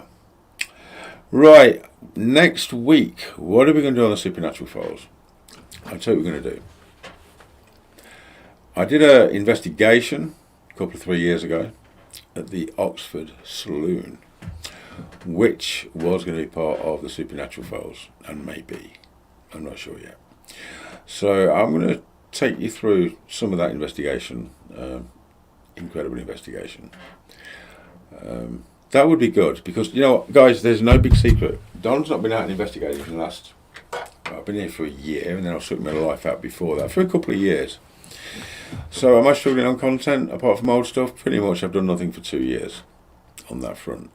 So maybe we could use that. At some point we're going to get Steve Merrill back on the show talking about UFOs, because Steve is, when it comes to UFO phenomena and genuine credibility and very, very interesting discussion, then Steve Merrill is the guy for that. He's been running MAPIT for years. I can't remember what it stands for, but we'll do that. Right, guys, I think I'm going to go in a minute. You have 2 minutes to call in if you want to add anything. Athena, why are you hiding? Why don't you call in or come on the show? Apart from talking to my wife. Sweet. UFOs are what have always been my first interest. Okay, well, we've got a lot of stuff coming on there. And Steve's take on the Licensons as well. I will be speaking with the Licensons and the guys, now the conditions as they start to pan out a little at the moment. You know what? This morning, pretty mild, sunshine, absolutely fantastic. We need the evening conditions. When I talk to the guys and everything, is always... Is that my eyes or is that the camera? I think that's my eyes. Generally, it's always between 1 and 4 a.m. That's when I tend to do my stuff with the guys. So we'll have some fresh material coming up soon. I am going to be shooting a lot with this production company for the TV show thing. Oh, look at this. If this is Athena, I'm going to laugh. Hello? Hello? You're alright, you told me to call in, it's Athena. I said I'd laugh if it was you, didn't I? How are you, Athena? I'm doing alrighty. I'm glad you guys are feeling better. I never felt bad. That's the whole point. But Paddy's a little bit better, but she's still suffering with her breathing and her coughing, and she had it bad, Athena. She was really bad with this COVID, and that was despite being on what's it called, Paxlovid, the stuff they gave Trump. Yeah. You know. So bless her heart. Yes, I've just been really busy taking care of her and worried about her and everything else. You know. How are you? I'm managing, living the dream. Fantastic. Okay. So tonight we're winging it a little, obviously, because I had nothing. But you know what? I didn't want to let you guys down, pretty much. That's what it was about tonight.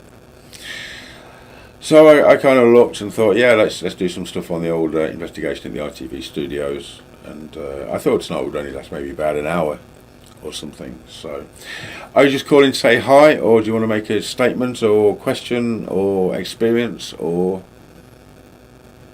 No, I just calling in to say hi. I don't think I've had any Fantastic.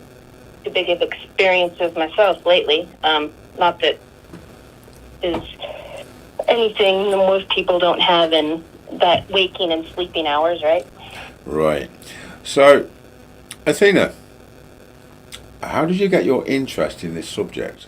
Just I want to get to know you a little. I'd love to get to know a lot of the guys on here. Like I said, you're more than just a name that pops up. There's people behind that name. So how did you get? I've always been an intuitive child. Okay. Always seen things as a child, and then as you hold the front page. Hold the front page. Just gross. Hold the front page. Quote unquote. Always seen things as a child. Such as.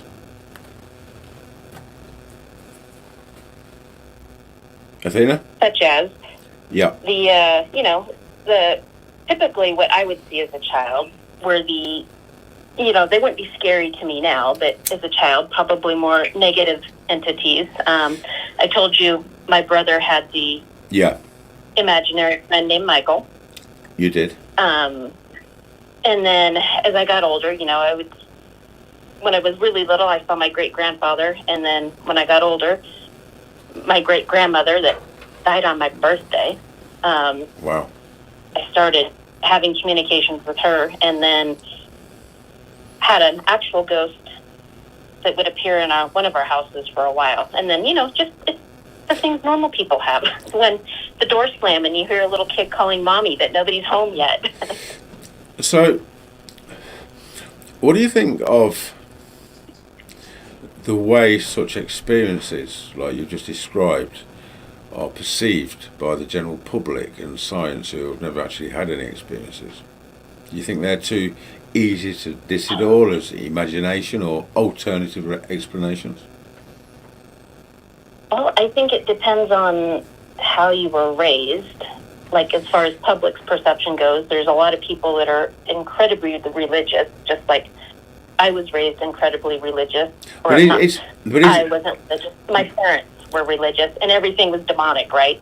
Right. I was just literally going to say, do you think that's a plus or a minus if you're actually raised in a very religious person? Because a lot of the paranormal goes totally against the grain, obviously, or beliefs, etc. I think if it's indoctrinated religion, that it's probably a minus. I think if you're raised with somebody that's just more spiritual awareness, it would be a plus. Okay. So, on the religion front, how do you think religion has changed over the last 50 years? I mean, obviously there's been a lot of changes in contextual assessment of things. Not always a good thing, not always a bad thing, but it's very murky water, isn't it, when it comes to religion and spirituality? It's not straightforward. It's not black or white. There's a major big grey area, Well, there is, and you have multiple religions believing multiple things, but I think on average, all of them have changed with society, because if they didn't change, and kind of keep up with how people are going and believing and changing their rules or changing their thoughts or changing what they say is okay or not, then I think they would have been dropped off a long time ago if they didn't kind of conform to how society's changing as well. Currently, there is 47% less US people claiming to be Christian than there was 10 years ago. Is that alarming to you? No, I mean, it's not alarming. Do you think it's a case that people these days now are actually beginning to question things more than they did maybe 20, 30 years ago? Oh, absolutely. Absolutely. And that can be a positive thing. You know, it's important. I think so. I think the major problem with all religions is people have kind of, especially if you're brought up from a young child, etc. It's basically, it's not your place to question, because that's what faith is. Would you agree with that?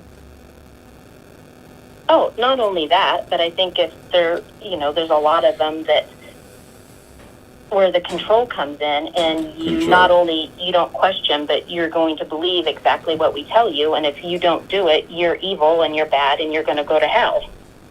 Well, this is the thing I mentioned to Paddy a couple of days ago. Actually, it's quite funny. I won't mention the religion. There's a thing that I saw, and we're all about love, this, love, light, and the whole thing. And then this guy says, "So, what if I don't believe in that?" And then the answer was, "Well, you go to heaven and burn." Sorry, you could go and burn in the fires of hell. Which was, I just thought that was pretty interesting. I mean, one of the Pope, I can't remember which one it was now, he got a lot of flack because he went publicly, and it's on YouTube, and he said, "Yeah, you know what? Yeah, we invented hell. They invented hell." That's what he said. He said, "Hell doesn't exist. It's what we invented." Yeah. Absolutely, and I believe that it was, as a control measure. But you also have the Pope, which one said that he would baptize aliens if aliens came to Earth. So. Oh yes. Okay, I'm going to give you a newsflash here, Athena. Now, I wasn't going to put anything out until I got the whole picture on this. You've heard me mention the Lightertons. Yes. I'm going to give you a little sneaky peep insight into what I've learnt about the Lightertons, and anybody else watching. This is groundbreaking, and this is totally different. This is obvious in plain sight. So I made mention of these, and Stephen May was aware of these a lot of years ago when they first contacted me, and it's been years since I've heard from them, and then all of a sudden, as you probably saw before, they suddenly appeared. Okay, and they were strong voices again. They don't seem to rely on the same energy as spirit people. We know that Becky, they said, "We see and hear everything," and Becky said they see and hear everything, and then they made reference to a portal. They said to me, "You'll see it first." I don't know if you heard that. Did you hear that through the amp that time? Yeah, absolutely. I was watching on that night, yeah. Wasn't that fantastic? You'll see it first. But from that, you can ascertain how strong they are, even when the energy is low. So, okay, as part of my little venture investigative thing into exactly who and what the Lightertons are, I was blown away. I now know what the Lightertons actually are, Athena. That's a big one, isn't it? You there? Waiting. You're waiting? Becky? I'm waiting. Yeah, okay, here it comes. It's a good one. So, Becky, who are the Lightertons? Wow. Are you ready? Everybody ready? I'm ready. And it makes perfect sense. They are alien spirits. Wow. They are alien spirits. Well, that could be. I mean... No, it's not could be. They are... aliens. They are alien spirits. That's a big one, Athena. First of all, it's basically Not confirmed. to me, but Well, you know, it is to me when they're talking to me. You got to understand it from my perspective. well, oh yeah. Because I couldn't understand how Becky If knew. you look at it that way, yes. Yeah, I couldn't understand how Becky knew about them. They knew about her. Then they commented on a portal, and at that point, I'm like, "There's some kind of cross thing going on here." And literally, because I've asked them and they've never commented. They are alien spirits. Well, okay, so the whole connotation of that, they are alien spirits. When we look at religion, which we've just been discussing, we look at biblical texts and everything. That kind of messes things up quite a lot. Do you not feel? Well, it only messes things up for religion, but look at how many religious pictures or things that were painted way back in the day that have alien type Oh yes, I know. anomalies in them. Yeah, and the famous photo painting from. Oh, my brain fails me. Oh my goodness, when was it? I can't remember. It's a famous painting. I can't remember who it's by now. That's because I'm tired. And it shows this UFO in the background, and we're talking years ago. And then obviously we've got these strange things that are appearing. Cylindrical objects that are being shot down. They shot down another one today, Athena. I don't know if that's. I don't think those are aliens, but yeah. Well, do you know what? One of the guys from the defence said, yeah, we have no idea how it was managed to remain 40,000 feet because it has got no propulsion system. So I don't know what this is, but the first thing that stuck in my mind was, hold on, this is at 40,000 feet. If you throw something out of an aeroplane at 40,000 feet, it don't need a propulsion system. You'll see when people jump out and they're parachutes and, you know, and everything. For quite a long time, they can hover within thousands of feet before gravity takes over. Anyway, that's another story for another day. But I don't know. I mean, I'm not saying that's related to the license or anything, but, you know, I think there is going to come a time when, and it's not going to be stuff disclosed by the government or anything. I think that at some point in the future, there's going to be something that's happened and witnessed by a lot of people that's going to leave no doubt that basically there is other things out there. You know, it's not to do with classified, declassified. Absolutely. Everybody's waiting for classified, declassified. You know, scrap that. I mean, That ain't going to be the thing. A lot of people already see a lot of things. I have family members who were just out and about Right. doing, you know, I think they might have been maybe getting firewood or going fishing or something, and they watched this thing that was completely silent, cigar-shaped, float down the river, hovered right above the river, went really slow they watched it for several minutes, and they said all of a sudden it turned, went on its end, and shot straight up in the air faster than you could almost see it leave, and then it was gone. Yeah. Yeah. Incredible. I mean, everyone's talking about the, you know, objects in the air and everything. But then we have the, what do they call them? I can't remember what it's called now. Just bear with me for a second. Let me try and get my brain cells to sort of generate some signal. I can't remember. Anyway, it's what they call crafts under the ocean. It's like UFO. What's it? USOs? USO. Is that the one? Yes, USO. Well, they have USOs. Good job. Yeah, USOs. And that makes perfect sense because, you know, we've never even been to the depths of the ocean. And anything that can actually fly around space, you think it's not going to be able to, you know, in the ocean. So it's absolutely fascinating. But I think there is going to come a time when the whole of humanity is going to become shocked by one incident, which doesn't need to be unexplained because it'd be quite obvious what's going on. You know, so. Do you think that'll happen for real, or do you think they will stage something to make everybody afraid of that before it happens? At the moment, if I was another being from another planet and I was looking at this Earth, do you know what I would ascertain from what I've been observing over all these years? These are violent people that like to blow each other up. These are not peaceful people. You know, they're all looking out to try and make contact and everything. If I was another being, I don't use the word alien, but another being from another place on another craft, and I'd been observing the planet for all these years, I think these guys are crazy. You know, if I come down and say hello, what are they going to do? They're going to start shooting me. So I don't know. Yeah, and I mean, if you're already hovering around, you're obviously way more technologically advanced than our civilization is.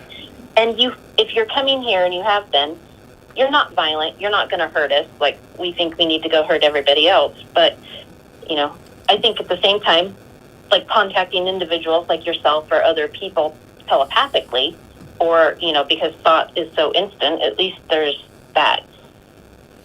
Yeah, and I guess the people that these aliens or light citizens or whatever want to contact have got to be of a certain kind of character, you know. But you know what it's like. USA, UK, we don't know what that is. Let's shoot it down. The other thing, the British Navy, they had a USO as well that they said came out of the water, and they started firing at it, and then it shot back in the water again. You know, but I mean, believe you me, I mean, if it comes to that thing where there's ever any kind of conflict, I think we're these guys with technological advances, we're way behind in the game, so it's probably not a good idea to shoot at everything that you see. Okay, what else we got on here? Let's have a look. Oh yeah, okay. Alright, Athena, I am again conscious of your telephone bill. Where are you calling from, Athena? Just south of you in Oregon. Oh, Oregon. Not been to Oregon, but then again, you know what? Since I've been here now in the US for a year, do you know what I've seen? Seattle, pretty much, and California. That's about it. I've got a lot of exploring to do. So, anytime I'm down in Oregon, I'll be looking for a place to stay for a couple of nights if I'm doing an investigation, Athena. Yep. All right. Well, I'm in the middle of Oregon, so you can come to the high desert and say hi. Fantastic. I will do that if I get down there. Right. You know what? I'm going to let you go now. Okay. Thanks for calling in. Anything else you want to say before I kick you out, as it were? No, I think I'll wait for the next one. Fantastic. Athena, have a fantastic evening. Thanks for your input. I appreciate you always. Okay? Yep. You as well. All right. Good night. Thank you. Good night. Good night. That was Athena. Been following for a long time. She's very inquisitive, very intelligent lady. Absolutely fantastic. Right, let's jump. What we got on here? Well, I was going to go like. How do you possibly start a show, have absolutely no content whatsoever, and be on for nearly 2 hours? The mind boggles. Right, Ursula Phillip. Hi, Ursula. I've never seen you on here before. Any idea why there has never been a serious investigation of a concentration camp in Poland or Germany? Depends in what context you mean, Ursula. So maybe you want to elaborate on that just a little bit. George, licensed. I saw Stephen. Yeah, okay. George, what is an alien? We are aliens to them. We totally are aliens to them.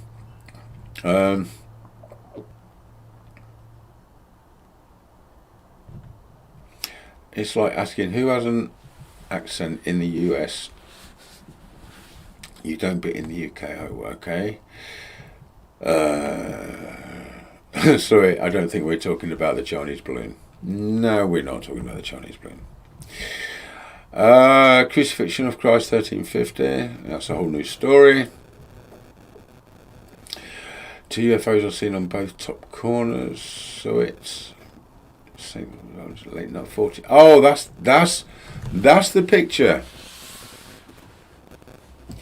The Madonna with Saint Giovanni, late 1400s. It shows an airborne craft on its top right corner behind Madonna. Yes, that is the picture. Thank you for that. My brain let me down. George, humans are not peaceful species. No, we're not. No, you're not. Sorry, no, we're not. I think, George, I think you hit the nail on the head. Character and understanding. Yeah. Ursula. Battissimo in Cristo, the object sending rays down to... yeah, okay, that's the other one. Yeah, okay. Right, good people. I think considering we had no content apart from 6 minutes of video from an old investigation, I think we've done pretty well. It's been good to connect to you tonight, which is pretty much what tonight was about. Athena, thanks for calling in, and George, absolutely fantastic. The next show I will have time to get structured a little, and I guess we're going to go from there. Before I go, anybody got any more questions? You have literally 2 minutes, and then we're going to get out of here and you guys can get some sleep, and that will make this a 2-hour show, unbelievably, from nothing. I'll sit here quietly and just watch to see if there's a question pops up, or if everybody just says, "Good night, Don," and I'll take that as a big hint. Okay. I bet if I say who's watching the Super Bowl, you'd all start replying, won't you?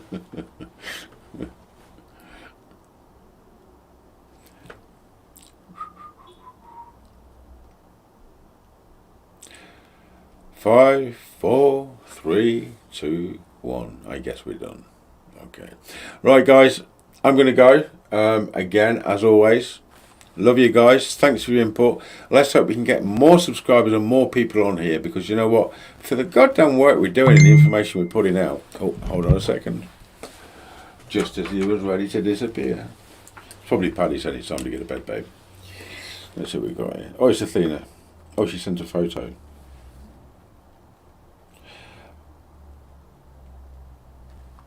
Athena. Oh, hang on. Okay. Okay, what is that? Looks a little...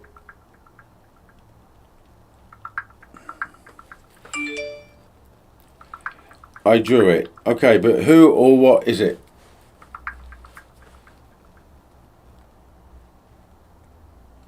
It's this. Hold on. So you can see it. You're not going to see it on there, are you? Of course you're not. Okay. It looks like an alienic female with a bald head at the moment.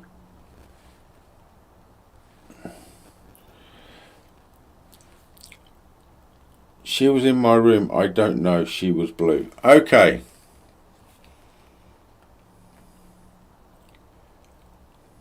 Okay. Send me some more details on that. She was in your room. She was blue. I guess you don't mean she could because she was cold. So send me some background onto that. We'll probably touch on that on the next show, Athena. And you can maybe come on and talk about that a little bit more, and we can put that picture up. Okay. Anyway, like I said, it wasn't going to be next week, but Steve's sorting some stuff out at the moment, so it'll probably be the week after. UFOs, Steve Merra. Absolutely fantastic. Nobody else on UFOs more knowledgeable, actually, on UFOs than Steve. That are going to get on the show, talk about some stuff, some pictures, some cases, what he's involved in, and we can go from there. In the meantime, so it's left a message. George, tell Patty hello. Patty, hello. 1 week structured show. Off week non-structured. Rinse, repeat. Yep, absolutely. But you know me, I have no fear. We have no content, but let's do a show anyway. Guys, I'm going to say good night now. Love you all. Take lots of care. And I'll see you next week on the Supernatural Files. And I'll make sure we got some pretty good shit. Okay, so my friends, for now, I will bid you all good night.